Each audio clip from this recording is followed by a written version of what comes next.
Bonjour, je m'appelle Fadi Daoura. Aujourd'hui, on va faire des exercices sur la théorie des groupes. On a fait une partie de la théorie des groupes, mais on va essayer d'appliquer et de faire des exercices sur cette théorie. Tout d'abord, on va commencer donc par l'exercice numéro 1. Les ensembles suivants munis des lois considérées sont-ils des groupes? Voilà. On va faire un petit rappel. Que veut dire un groupe? Un groupe, c'est un ensemble G muni d'une loi de composition interne et cette loi de composition interne vérifie trois conditions. Première condition, étoile est associatif.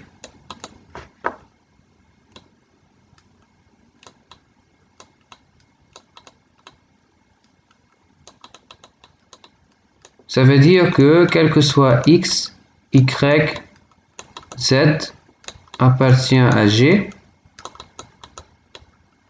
X étoile Y étoile Z égale X étoile Y étoile Z. Ça c'est donc la définition de l'associativité. Donc ça c'est la première condition, la première propriété. La deuxième propriété c'est que étoile admet un élément neutre.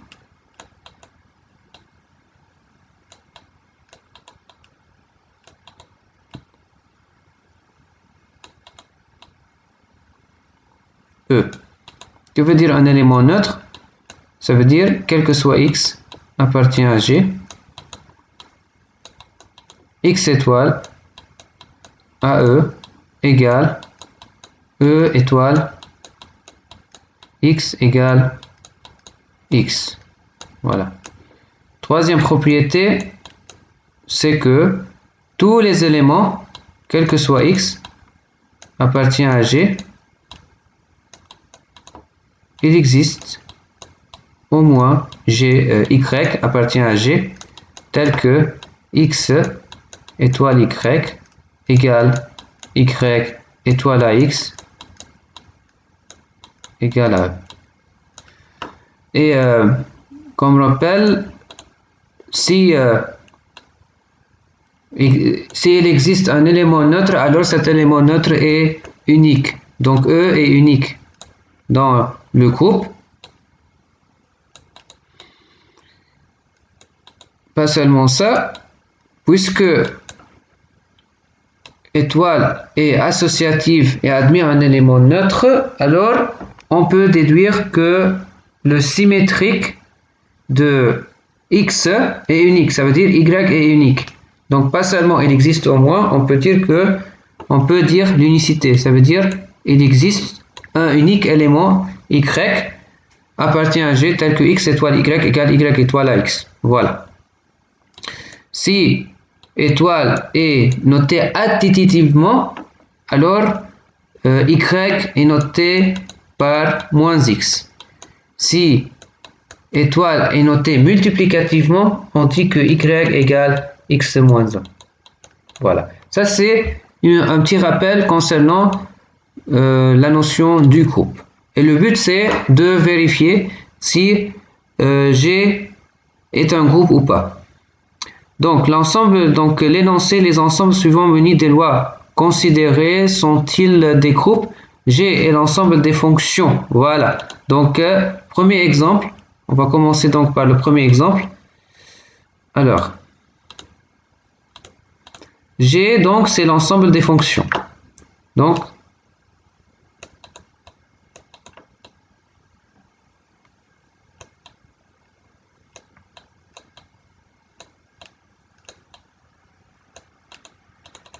des fonctions de R dans R définies par X. On va dire si F appartient à G, donc F de X est égal à AX plus B. Donc ça, c'est en fait l'ensemble des fonctions linéaires. Donc le but, c'est de vérifier si cet ensemble est un groupe. Mais l'idée, c'est qu'on va définir tout d'abord c'est quoi étoile. Étoile, la loi de composition interne. C'est juste, j'ai besoin de savoir la loi de composition interne. Elle est où la loi de composition interne? Juste une seconde. L'ensemble suivant muni de lois considérées. Les lois considéraient-ils des groupes? Mais ils n'ont pas précisé en fait. Ils n'ont pas précisé en fait la loi de composition interne. Elle est où en fait? J'ai besoin de savoir en fait de la loi de composition interne. Quelle loi de composition interne? Il faut donc, on va voir l'indication, ou bien plutôt. Ah, d'accord, je vois.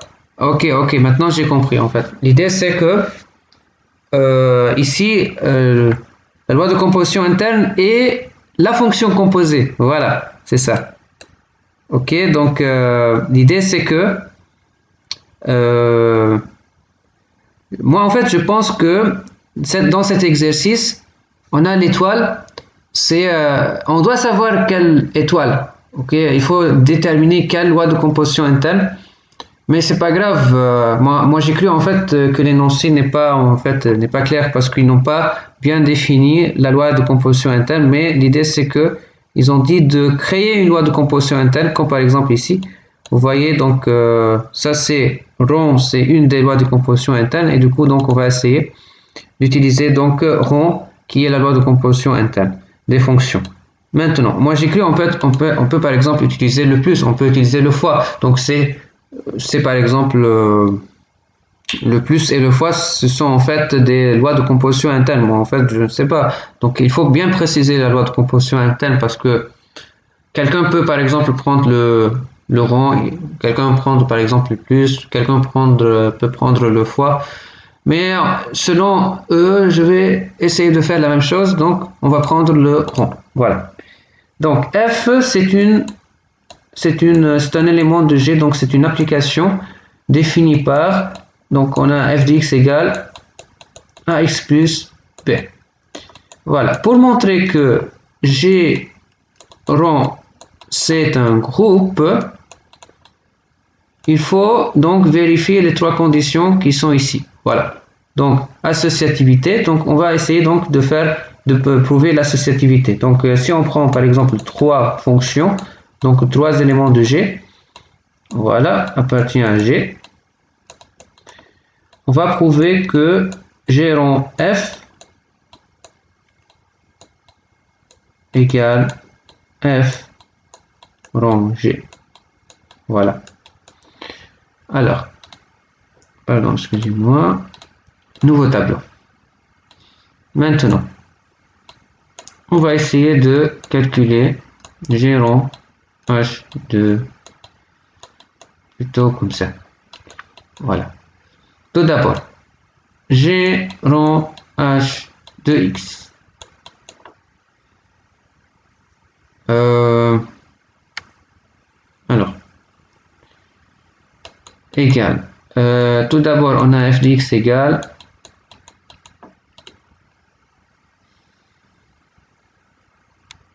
D'accord, ça veut dire pour chaque fonction, on a a et b deux valeurs propres.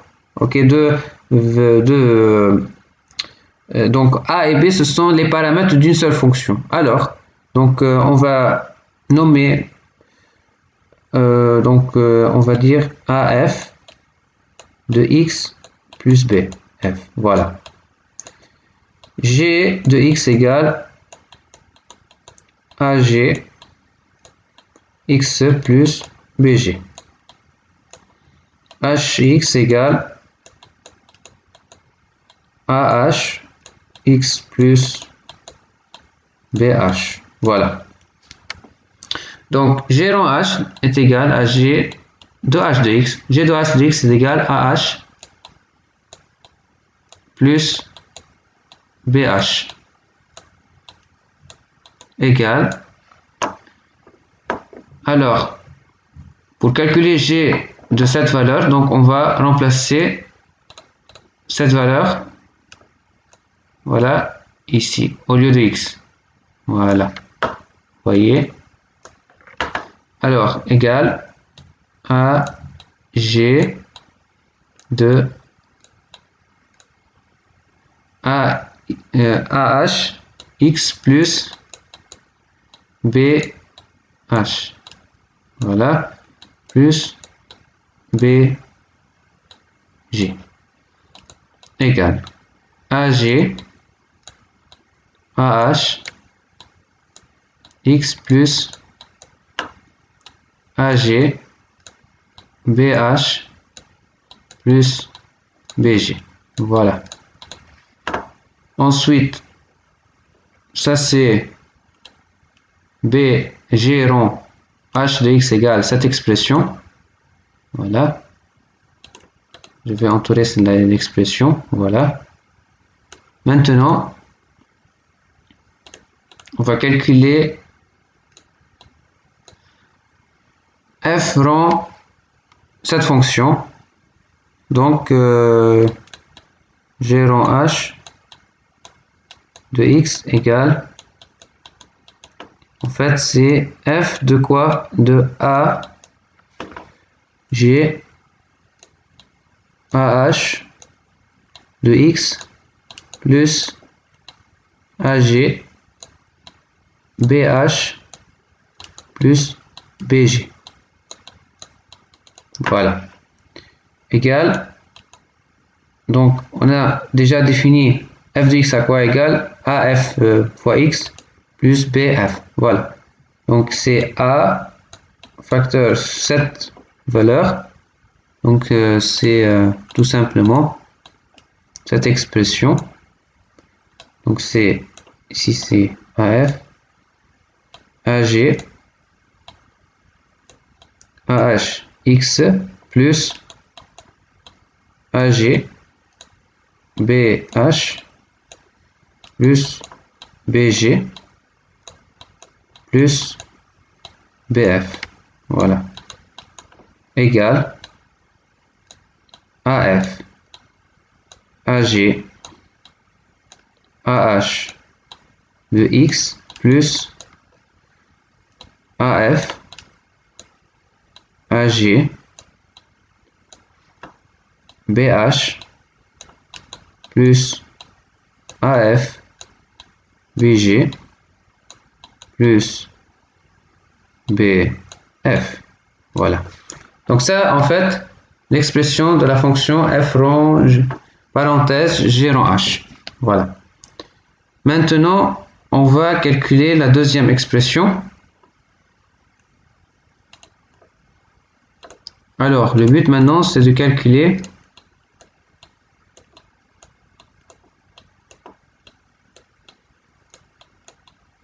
voilà. Tout d'abord, on calcule, on a h de x égale ah x plus bh, n'est-ce pas? F rond g de x à quoi égale? Égale f de ag x plus bg égale af facteur de ag x plus bg plus bf égale af ag x plus af bg plus bf. Voilà. Maintenant, le but, excusez-moi.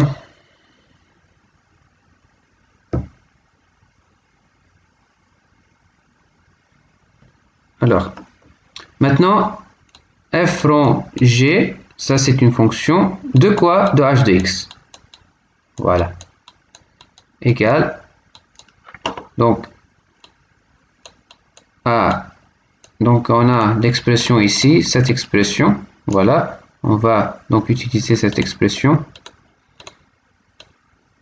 ag de h de x qui est ah de x plus bh plus af bg plus bf égale af ag ah x plus af AG, BH plus AF, BG plus BF. Voilà, c'est ça donc l'expression. On va donc comparer les deux expressions AF, AG, AH.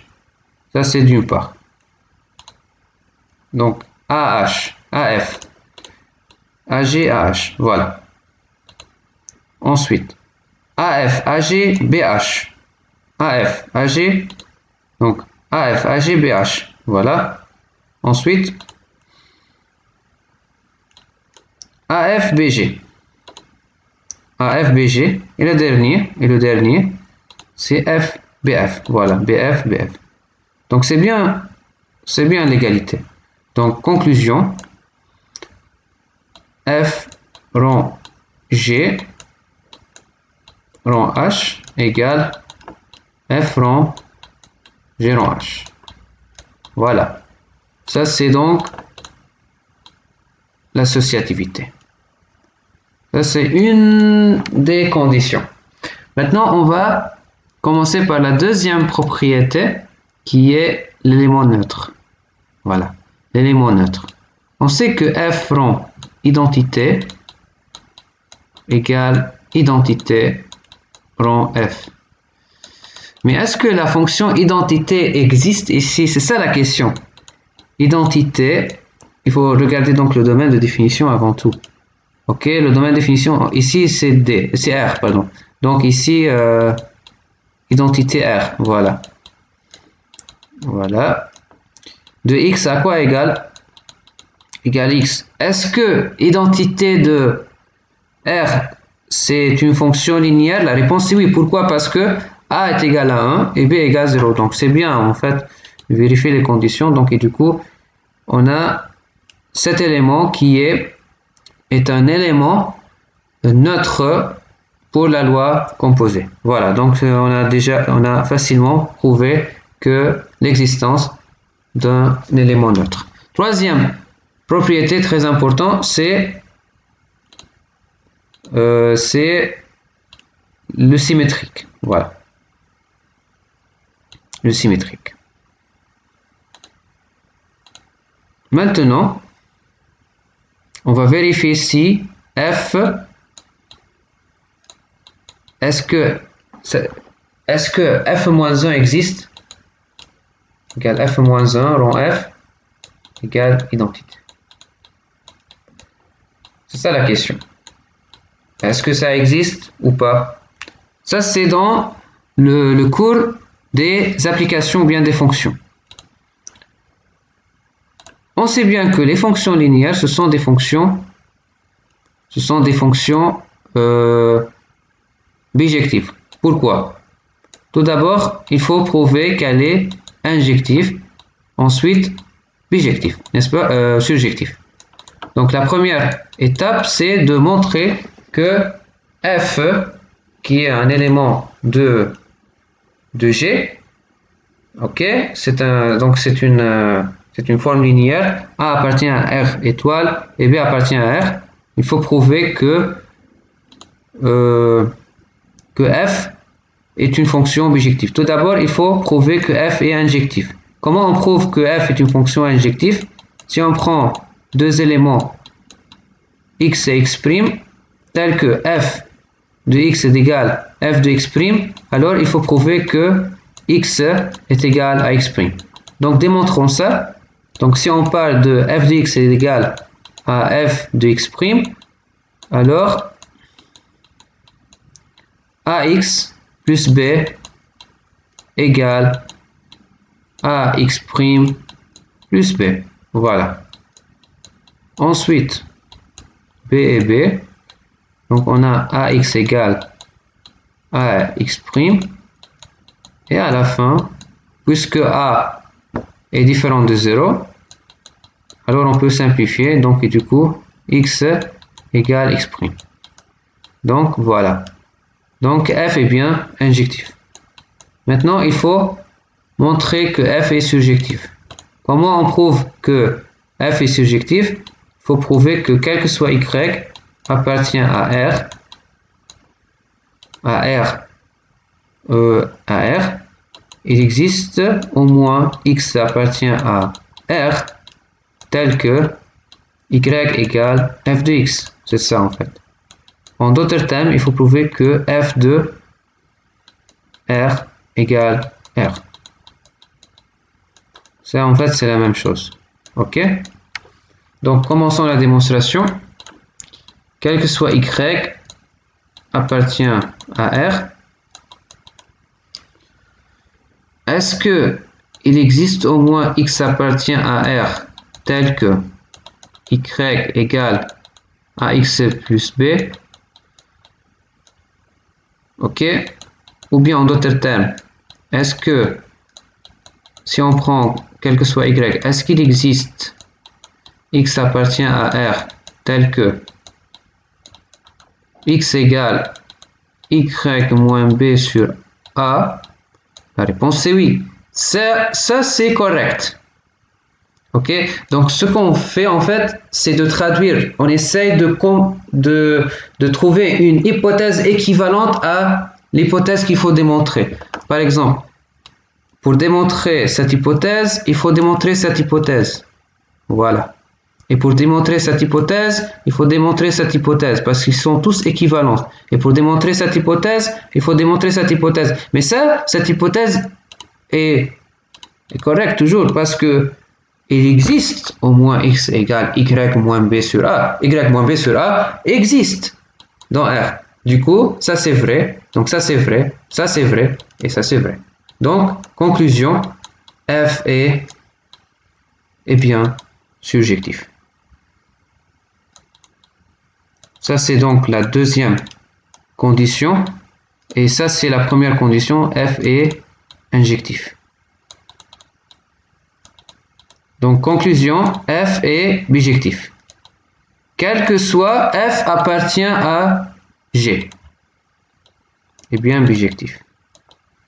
Donc, conclusion, qu'est-ce qu'on peut déduire? Que f-1 existe.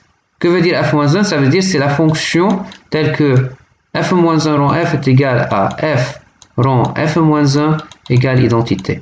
Et du coup, toutes les fonctions f de qui est un élément de G admet un élément symétrique, ok, admet un symétrique qui est f-1.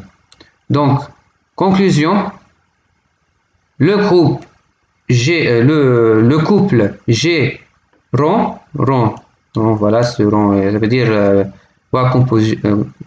la fonction composée, la composition, munit de la composition, voilà, on l'appelle composition.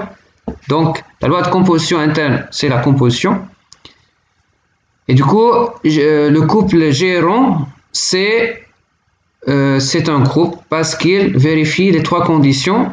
Donc, rond au lieu de étoile, rond c'est une loi associative, admet un élément neutre. Troisièmement, chaque élément de G a un symétrique ou bien symétrisable. Donc, ces trois conditions nous donnent que G rond c'est un groupe. Voilà. Ok, donc dans la prochaine vidéo, on va faire la deuxième partie et dans la troisième vidéo, on va faire la troisième partie. Donc merci d'avoir regardé cette vidéo. À la prochaine vidéo. Salut.